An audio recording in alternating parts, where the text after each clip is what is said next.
கடவுளருள் YouTube channel நேயர்கள் அனைவருக்கும் பணிவான வணக்கம்.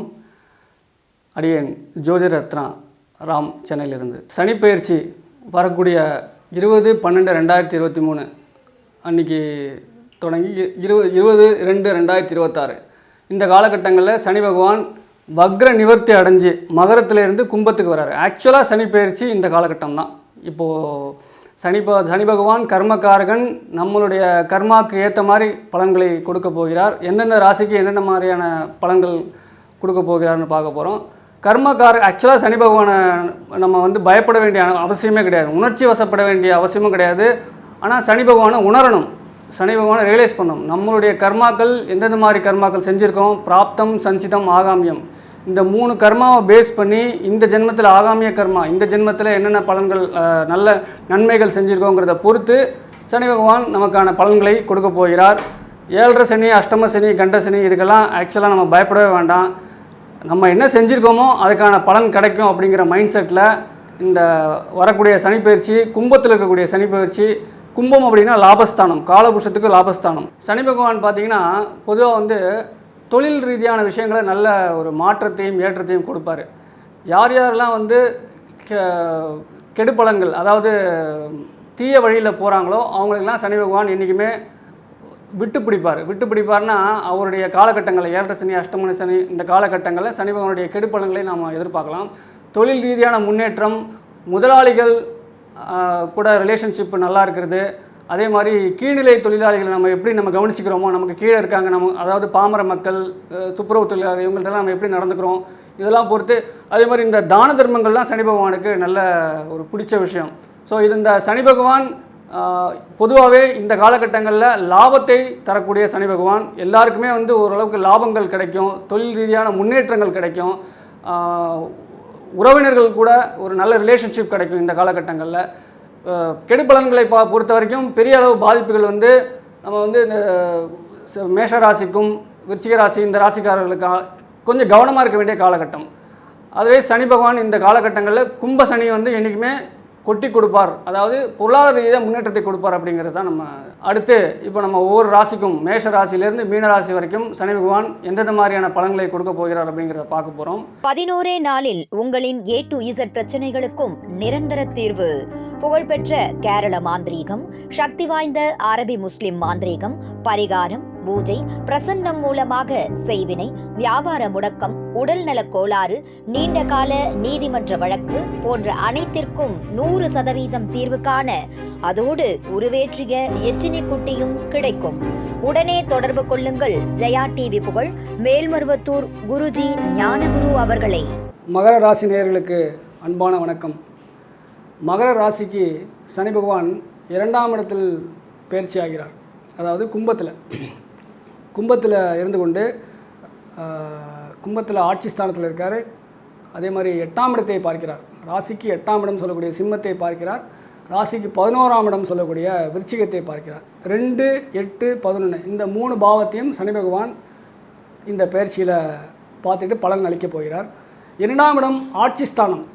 2ஆம் இடத்தில் சனி பகவான் ஆட்சி ஸ்தானம். சனி கும்ப சனிங்கிறது மகரத்துக்கு பொதுவாக ஓரளவுக்கு நல்ல பலன்களே தருவார். இப்போ தான் உங்களுக்கு ஜென்ம சனி விலகிருக்கு. இப்போது ஜென்ம சனி விலகி பாத சனியாக வந்திருக்கு. அப்போது இது நாள் வரை கடந்த 2.5 வருட காலங்களாக நீங்கள் பட்ட கஷ்டங்கள் படிப்படியாக குறையும். எப்போதுமே சனி பகவான் ஓவர் த நைட் எந்த நல்ல பலனுமே கொடுக்க மாட்டார். சனி பகவான் நிதானமான கிரகம், மந்த கிரகம், பொறுமையான கிரகம். பொறுமை, நிதானம் அப்படின்னா சனி பகவான் தான். அப்போ நீங்கள் நமக்கு ஜென்ம சனி முடிஞ்சு போச்சு, நாளைக்கே ஒரு நல்லது நடக்குமான்னு கேட்டால் கண்டிப்பாக அப்படி இல்லை. கொஞ்சம் நிதானமாக பொறுமையோடு எதிர்பார்த்து இருந்தீங்கன்னா, ஏன்னா சனி பகவான் மகரத்துக்கும் கும்பத்துக்கும் ரிஷபத்துக்கும் துலாத்துக்கும் பெரிய அளவு பாதகங்களை செய்ய மாட்டார். ஏன்னா மகரத்துக்கும் கும்பத்துக்கும் சனி தான் ராசி அதிபதி, ரிஷபத்துக்கும் துலாக்கும் சனி தான் யோகாதிபதி. ஸோ யோகாதிபதியாக இருந்துக்கிட்டு, ராசி அதிபதியாக இருந்துக்கிட்டு தன்னுடைய சொந்த ராசிக்கு கண்டிப்பாக கெடுப்பலன்களை கொடுக்க மாட்டார். பெரிய அளவு கெடுப்பலன்களை எதிர்பார்க்க வேண்டாம், பயப்பட வேண்டாம். இது நாள் வரை பட்ட கஷ்டங்கள் கண்டிப்பாக படிப்படியாக குறையிறதுக்கான வாய்ப்புகள். உங்களுக்கு பெரிய மாற்றம் என்னென்னா, வருமான முன்னேற்றம்ங்கிறது கண்டிப்பாக உண்டு. இந்த காலகட்டத்தில் வருமான முன்னேற்றம், எதிர்பாராத வருமானம். ஏன்னா ஏற்கனவே கும்பத்தில் சனினாலே பொதுவாகவே எல்லாருக்கும் ஓரளவுக்கு நல்ல பலன் தான். அண்டு உங்களுக்கு வந்து வருமான ஸ்தானாதிபதியாக வந்து சனி ஆட்சி பெற்று வலுவாக இருக்கார். அப்போது வருமானத்தில் எதிர்பாராத முன்னேற்றங்கள், எதிர்பாராத யோகங்கள் கிடைக்கக்கூடிய நிலை இந்த காலகட்டத்தில் இருக்குது. குடும்பத்தில் நிம்மதியான மனநிலை, நிதானமாக பேசணும். வாக்கில் சனி, 2ல் சனினா ஹஸ்பண்ட் அண்ட் ஒய்ஃப் ரிலேஷன்ஷிப்பில் ஆர்கியூமெண்ட் இருக்கும்.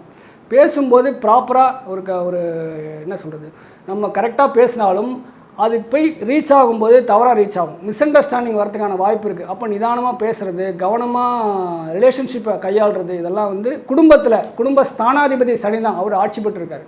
அப்போ நீங்கள் இதெல்லாம் கொஞ்சம் ஃபாலோ பண்ணுற பட்சத்தில் குடும்பத்தில் நிம்மதி அப்படிங்கிறது கண்டிப்பாக உண்டு. வாக்கு ஸ்தானாதிபதி சனி, பெண்கள் குறிப்பாக சனிக்கிழமை அன்னைக்கு சனி ஹோரையில் காலையில் 6 to 7 மௌன விரதம் இருக்கும் பட்சத்தில் குடும்பத்தில் நிம்மதி உண்டு.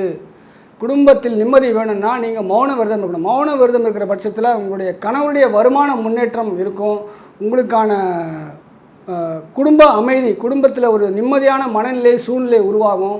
ஒரு பாண்டேஜ் கிரியேட் ஆகும். ஹஸ்பண்ட் அண்ட் ஒய்ஃப் ரிலேஷன்ஷிப் நல்லாயிருக்கும். இதெல்லாம் நீங்கள் எடுக்கக்கூடிய முயற்சிகள், நீங்கள் செய்யக்கூடிய பிரார்த்தனைகள் மூலமாக பெண்களால் சேமிப்பு அப்படிங்கிறது உண்டு. கும்பராசி மகர ராசிக்காரர்களுக்கு பெண்களால் சேமிப்பு, பெண்களால் ஆதாயம் அப்படிங்கிறது உண்டு. காரணம் என்னென்னு கேட்டிங்கன்னா, மகரம் வந்து பெண் ராசி. இப்போ அந்த கும்பம் வந்து கும்பம் வந்து ஆட்சி ஸ்தானம், வாக்குஸ்தானம், தனஸ்தானம். பெண்களால் ஆதாயம், பெண்கள் மூலம் வருமானம், இதெல்லாம் இயற்கையாகவே இந்த காலகட்டத்தில் மகர ராசிக்கு உண்டு. பிரச்சனைகள் குறையும் காலகட்டம். பிரச்சனைகள் நீங்கிடுச்சுன்னு நீங்கள் காலரை தூக்கிட்டு நடக்காதீங்க. நிதானமாக இருங்க, பொறுமையாக இருங்க, கேர்ஃபுல்லாக ஹேண்டில் பண்ணுங்கள். ஏன்னா மகரத்துக்கு வந்து 8ஆம் இடத்தையும் பார்க்குறார். 8ஆம் இடம் அப்படிங்கிறது வம்பு, வழக்கு, கோர்ட்டு, கேஸு, அவமானங்கள், இதெல்லாம் சொல்லக்கூடிய 8ஆம் இடத்தை பார்க்குறார். ஆயுள் ஸ்தானம் பார்க்குறார். அப்போ நீங்கள் வந்து எப்போதுமே இன்னொருத்தருக்கு சிபாரிசு பண்ணுறது, கையெழுத்து போடுறது, ஒருத்தர்கிட்ட ஒரு ஒரு ஒரு ஆப்ளிகேஷனுக்காக போய் நிற்கிறது, இதெல்லாம் கொஞ்சம் குறைச்சிக்கிட்டால் நல்லது. அதே மாதிரி நோய் சார்ந்த விஷயங்களில் கவனமாக இருக்கணும். கால் சம்மந்தப்பட்ட பிரச்சனைகள், கால் மூட்டு, தொடை சம்மந்தப்பட்ட பிரச்சனைகள், இடுப்பு வலி, அதுக்கப்புறம் தோள்பட்டை, ஸ்கின் அலர்ஜி, இஎன்டி ப்ராப்ளம், இதெல்லாம் வரதுக்கான வாய்ப்பு இருக்குது.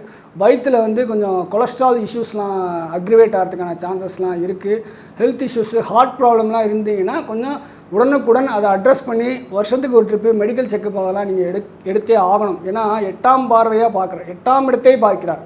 தன்னுடைய 7ஆம் பார்வையாக 8ஆம் இடத்தை பார்க்கிறார். அப்போது கலத்திரத்தின் மூலம் வரக்கூடிய விரயங்கள், கலத்திரத்துக்கான நோய்கள், ஹஸ்பண்டாக இருந்தால் ஒய்ஃபாக இருந்தால் ஹஸ்பண்ட், இவங்களுக்கு வரக்கூடிய நோய்கள் நீங்கள் எதிர்கொள்ள வேண்டிய காலகட்டம். அதெல்லாம் நீங்கள் கொஞ்சம் கவனமாக பார்த்துக்கணும். கவனமாக அதற்கான ஒரு ஆக்ஷன்ஸ் நீங்கள் வந்து செயல்திறன் அப்படிங்கிறது வேணும் உங்களுக்கு. அதே மாதிரி லாபஸ்தானம் சொல்லக்கூடிய 11ஆம் இடத்தை பார்க்கிறார். விருச்சிகத்தை சனி பகவான் பார்க்குறார். அந்த இடத்துல ஏற்கனவே செவ்வாய் இருக்கார். ஸோ என்னென்னு கேட்டிங்கன்னா, லாபங்கள் கூடும், லாபங்கள் நிதானமாக கூடும். தொழிலில் வந்து ஒரு 100 ரூபா போட்டு ஒரு இன்வெஸ்ட்மெண்ட் பண்ணியிருந்தீங்க அப்படின்னா, 11ஆம் இடம்னா ஷேர் மார்க்கெட்டு மூலம் கிடைக்கக்கூடிய இன்வெஸ்ட்மெண்ட்டு சொல்லக்கூடிய இடம் 11ஆம் இடம் தான். 100 ரூபா போட்டுட்டு உடனடியாக வந்து எனக்கு வந்து அது 200 ரூபாய் ஆகலைன்னு நினச்சா கண்டிப்பாக நடக்காது. கொஞ்ச நாள் வெயிட் பண்ணுங்க. கொஞ்ச நாள் வெயிட் பண்ணிங்கன்னா அது 150 ஆகும், அப்புறம் 170 ஆகும், அப்புறமா தான் 200 ஆகும். அந்த மாதிரி நிதானமான லாபம், பொறுமையான லாபம் அப்படிங்கிறது உங்கள் தொழிலே உண்டு, சுய தொழில் செய்கிறவங்களுக்கு அருமையான காலகட்டம். சுய தொழில் செய்கிறவங்க வந்து மன உறுதியோட முக்கியமான ஒரு முடிவுகளை இந்த காலகட்டத்தில் எடுப்பாங்க. முக்கியமான முடிவு அப்படின்னு சொன்னேன்னா என்னென்னு கேட்டிங்கன்னா, நீங்கள் வந்து ரொம்ப நாள் பெண்டிங் வச்சுருந்தீங்கன்னா அந்த விஷயத்தை நீங்கள் வந்து இப்போது அதை வந்து டிசைட் பண்ணி கம்ப்ளீட் பண்ணுவீங்க. அதே மாதிரி மூத்த சகோதரம், உங்களுடைய எல்டர் சிப்ளிங் மூலமாக வரக்கூடிய ஆதாயங்கள், அனுகூலங்கள், இதெல்லாம் வந்து நல்லாயிருக்கும். அவர்களால் சில விரயங்கள் வரதுக்கான வாய்ப்பு இருக்குது. அதுலேயும் நீங்கள் கொஞ்சம் கவனமாக இருக்கும். ஆன்மீக பயணங்கள் மேற்கொள்வீங்க. அதே மாதிரி உங்களுடைய நீண்ட நாள் ஆசைகள், அபிலாஷைகள், ஆழ்மன எண்ணம் நிறைவேறும் இடம் 11ஆம் இடம். அந்த இடத்த சனி பகவான், உங்களுடைய ராசி அதிபதி சனி பகவான் பார்க்குறாரு. அப்போ ஆழ்மன எண்ணம் ஈடேறும். பொதுவாக வந்து நீங்கள் என்ன பண்ணிக்கணும்னு நினச்சிக்கணுன்னா, ஆட்சி ஸ்தானத்தில், வாக்குஸ்தானத்தில் சனி பகவான் இருக்கார். வருமான மிகுதிங்கிறது உண்டு, வருமான ஏற்றம்ங்கிறது உண்டு இந்த காலகட்டத்தில். அதற்கு உண்டான கிரவுண்ட் ஒர்க் அப்படிங்கிறது நீங்கள் செய்யணும். ஏன் அப்படின்னா உங்களுடைய 4ஆம் இடத்துல குரு இருக்கார், வீடுமனை வாகன ஸ்தானத்தில் 4ஆம் இடத்துல குரு இருக்கார். அப்போ கோச்சாரத்தில் அங்கே மேஷத்தில் குரு இருக்கும்பொழுது அதில் சில தடை தாமதங்கள் வரதுக்கான வாய்ப்பு இருக்குது. 4ஆம் இட குரு அந்தனன் தனித்தனிற்கு அவதி உண்டாம். தாயார் உடல்நிலையில் கவனமாக இருக்கணும். தாயார் உடல்நிலை, தாயாருடைய பண வரவுலாம் வரதுக்கான வாய்ப்புகள் இருக்குது. அதில் சில தடை தாமதங்கள்லாம் வரும். தாயாருக்கு பென்ஷன் வரலை அப்படின்னா அதெல்லாம் வரதுக்கான வாய்ப்புகள் இருக்குது. மாமியாருக்கு ஏதாவது பிரச்சனைகள், உடல் உபாதைகள், அதெல்லாம் நீங்கள் கொஞ்சம் கவனமாக இருக்க வேண்டிய காலகட்டம். பொதுவாகவே உங்களை பொறுத்த வரைக்கும் நீங்கள் உங்களுடைய கால் சம்பந்தப்பட்ட தொந்தரவுகள், நீ ப்ராப்ளம், பாதத்தில் ஏதாவது கால் ஆணி வர்றது, கால் சின்ன சின்ன அடிப்படுறது, இதெல்லாம் கொஞ்சம் வரத்துக்கான வாய்ப்புகள் இருக்குது. நீங்கள் கொஞ்சம் கவனமாக தான் இருக்க வேண்டிய காலகட்டம். உங்களுடைய ராசிக்கு 12ஆம் இடத்துல சூரியன் இருக்கார். நீங்கள் வந்து தூக்கத்துக்கு நிறைய இது கொடுக்கணும், முக்கியத்துவம் கொடுக்கணும். ஒரு 6 மணி நேரம் நீங்கள் தூங்கிட்டு இருந்தீங்கன்னா அதை 7 மணி நேரம் ஆக்கணும், 8 மணி நேரம் ஆக்கணும். கொஞ்சம் கொஞ்சமாக படிப்படியாக தூக்கத்துக்கு இம்பார்ட்டன்ஸ் கொடுத்து, முக்கியத்துவம் கொடுத்து தூக்க நேரத்தை அதிகப்படுத்த வேண்டும், மிகுதிப்படுத்த வேண்டும். அதுமாதிரி உங்களுடைய 9ஆம் இடத்தில் சுக்கிரன் இருக்கிறார். அதாவது ராசிக்கு 9ஆம் இடத்துல, மன்னிக்கணும், ராசிக்கு 10ஆம் இடத்துல சுக்கிரன் இருக்கார். ராசிக்கு 10ஆம் இடம்னா துலாத்தில் சுக்கிரன் இருக்கார். சுக்கிரன் ஆட்சி பெற்று வலுவாக இருக்கார். அதே மாதிரி செவ்வாய் விருச்சிகத்தில் ஆட்சி பெற்று வலுவாக இருக்கார். செவ்வாய் ஆட்சி, சுக்கிரன் ஆட்சி, சனி ஆட்சி, சனி பயிற்சி ஓரளவுக்கு எல்லாருக்குமே நல்ல பலன்கள்லாம் தரக்கூடிய நிலையில் இருக்கார். நீங்கள் வந்து இந்த இயற்கை பேரிடர்கள், இயற்கையாக வரக்கூடிய பிரச்சனைகள்லாம் நமக்கும் 10 பேருக்கு ஒரு பிரச்சனைனா அது நமக்கும் ஒரு பிரச்சனையாக இருக்கும். அது மாதிரியான பிரச்சனைகள் தான் வறுமையை ஒழிய தனிப்பட்ட முறையில் பெரிய அளவு பாதிப்புகள் அப்படிங்கிறது மகர ராசிக்கு இருக்காது. கோர்ட்டு கேஸெல்லாம் படிப்படியாக சால்வ் ஆகிறதுக்கான நிலை, court case, dispute, long term dispute, husband and wife ரிலேஷன்ஷிப்பில் வந்து ஒரு கோர்ட்டு கேஸ்லாம் நடந்ததுன்னா அது கவனமாக பார்த்து அது முடிவுக்கு வர்றதுக்கான நிலை, நல்லதோ கெட்டதோ உங்களுக்கு என்ன நல்லதோ அது பிரகாரம் நடக்கிறதுக்கான வாய்ப்புகள் இந்த காலகட்டத்தில் இருக்குது. ஏன்னா 8ஆம் இடம்ங்கிறது வந்து வம்பு வழக்கு பார்க்கக்கூடிய இடம். அந்த இடத்த சனி பகவான் பார்க்குறாரு. அது காலபுருஷத்துக்கு 5ஆம் இடம். அப்போது உங்களுடைய முன்னோர்கள் வழியில் ப்ராப்பர்ட்டி சம்மந்தப்பட்ட விஷயத்தில் ஏதாவது பிரச்சனைகள் இருந்தாலும் அதெல்லாம் முடிவுக்கு வரக்கூடிய காலகட்டம் இந்த காலகட்டம். அதெல்லாம் நீங்கள் பொறுமையாக பார்த்து ஹேண்டில் பண்ணிங்கன்னா டெஃபினட்டாக மகரம் தான் வந்து மன்னிக்கணும், சனி தான் மகரத்துக்கு ராசி அதிபதி. அப்போது நீங்கள் வந்து இந்த ப்ராப்பர்ட்டி விஷயத்தில் இந்த காலகட்டத்தில் நல்லது நடக்குங்கிறத தீர்மானமாக நீங்கள் நினச்சிக்கலாம். நீங்கள் அதற்கான முயற்சிகள் கண்டிப்பாக எடுக்கலாம். அதுக்கு அடுத்தபடியாக உங்களுடைய ராசிக்கு 9ஆம் இடத்துல கேது இருக்கார். 9ஆம் இடத்துல இருக்கக்கூடிய கேது என்ன பண்ணுவாருன்னு கேட்டிங்கன்னா ஆன்மீக சிந்தனையை மிகுதிப்படுத்துவார். தந்தையுடனான ரிலேஷன்ஷிப் அப்படிங்கிறத நீங்கள் கொஞ்சம் கவனமாக இருக்கணும். கொஞ்சம் அவர் கிழக்க போனாரா நீங்கள் மேற்க போகணும். அவர் சரி சொன்னாரா நீங்களும் சரி சொன்னால் நல்லது. இல்லைனா தேவையில்லாத வாக்குவாதங்கள், மிஸ் அண்டர்ஸ்டாண்டிங் வரதுக்கான வாய்ப்புகள் இருக்குது. ஆன்மீக சிந்தனை மேம்படக்கூடிய காலகட்டம் உங்களுக்கு. இப்போது ஆன்மீக சிந்தனை அப்படிங்கிறது, ஆன்மீக சிந்தனை, தர்ம சிந்தனைகள்லாம் கொஞ்சம் மிகுதிப்படுத்திக்கிட்டிங்கன்னா ரொம்ப நல்லது. உங்களுடைய 11ஆம் இடத்தை சனி பகவான் பார்க்குறதுனால நீண்ட நாள் பிரயாணங்கள் ஏதாவது பெண்டிங் வச்சுருந்தீங்க அப்படின்னா அதெல்லாம் வந்து இப்போது ஏற்படுத்திக்கிட்டிங்கன்னா, ஃபார் எக்ஸாம்பிள் வந்து நான் துபாய் போகணுன்னு ரொம்ப நாளாக பிளான் பண்ணியிருந்தேன், சிங்கப்பூர் போகணுன்னு பிளான் பண்ணியிருந்தேன், டிக்கெட் போட்டேன், டிக்கெட் போடுறதா வேணுமா, இப்போ போடுறதா அப்போ போடுறதா, டிக்கெட் கிடைக்குமா கிடைக்காதா, விசா கிடைக்குமா கிடைக்காதா, யார் நமக்கு ஹெல்ப் இருக்காங்க, எங்கே போய் தங்குறது என்ன, எல்லாம் அந்த மாதிரிலாம் நிறைய கன்ஃபியூஷன்ஸில் இருந்தீங்கன்னா இந்த காலகட்டத்தில் நீங்கள் அதை பிளான் பண்ணிங்கன்னா டெஃபினட்டாக சக்ஸஸ் ஆகும். காரணம் என்னன்னு கேட்டிங்கன்னா 8ஆம் இடம் அப்படிங்கிறது பூர்வீகத்தை விட்டு வெளியில் போகக்கூடிய இடம் 8ஆம் இடம். 11ஆம் இடங்கிறது பிரயாணத்தை சொல்லக்கூடிய இடம், நெடுந்தூர, அதாவது நம்மளுடைய ஆன்மீக பிரயாணம், ஆன்மீக சிந்தனைகள், அபிலாஷைகள் நிறைவேறக்கூடிய 11ஆம் இடம். இந்த 8ம் 11ம் சனி பகவான் பார்க்குறதுனால பிரயாணம் சம்மந்தப்பட்ட முடிவுகள் இந்த காலகட்டத்தில் உங்களுக்கு டெஃபினட்டாக சக்ஸஸாக இருக்கும். நீங்கள் கண்டிப்பாக 48 நாளுக்குள்ளே திருநள்ளாறு போயிட்டு வந்தால், அது திருநள்ளாறு மட்டும் இல்லாமல் வேறு ஏதாவது ஒரு சனி ஸ்தலம் எதுவாக இருந்தாலும் பரவாயில்ல, சனி ஸ்தலத்துக்கு போயிட்டு வந்து தரிசனம் பண்ணிவிட்டு ஒரு அர்ச்சனை பண்ணிவிட்டு வரணும். உங்கள் பேரில் உங்கள் நட்சத்திரத்துக்கு ஒரு அர்ச்சனை பண்ணணும். மாதம் உங்களுடைய நட்சத்திரத்தன்னைக்கு சனி பகவானுக்கு ஒரு விளக்கு போட்டுகிட்டே வந்தீங்கன்னா வரக்கூடிய இந்த பாத சனியானது இன்னும் 2.5 வருடம் காலம் கழித்து அடுத்த மீனத்துக்கு போகும்போது உங்களுடைய நல்ல பலன்கள் மிகுதிப்படுத்தப்படும். அதே மாதிரி சனி பகவானை தொடர்ச்சியாக வழிபட ஆஞ்சநேயரை வழிபட பெருமாளை வழிபட உக்ர தெய்வங்களை வழிபட உங்களுடைய பிரச்சனைகள் நிவர்த்தியாகும். கடவுள் அருள் டிவியை பார்த்தமைக்க நன்றிகள். மேலும் இது போன்ற தகவல்களை தெரிந்து கொள்ள கடவுள் அருள் டிவியை சப்ஸ்கிரைப் செய்யுங்கள். மறக்காமல் பெல் ஐக்கானை கிளிக் செய்யுங்கள். 11 நாளில் உங்களின் A to Z பிரச்சனைகளுக்கும் நிரந்தர தீர்வு.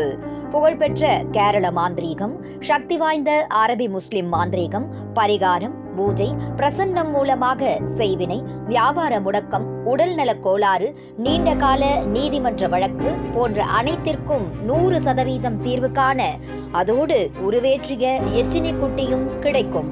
உடனே தொடர்பு கொள்ளுங்கள் ஜெயா டிவி புகழ் மேல்மருவத்தூர் குருஜி ஞானகுரு அவர்களை.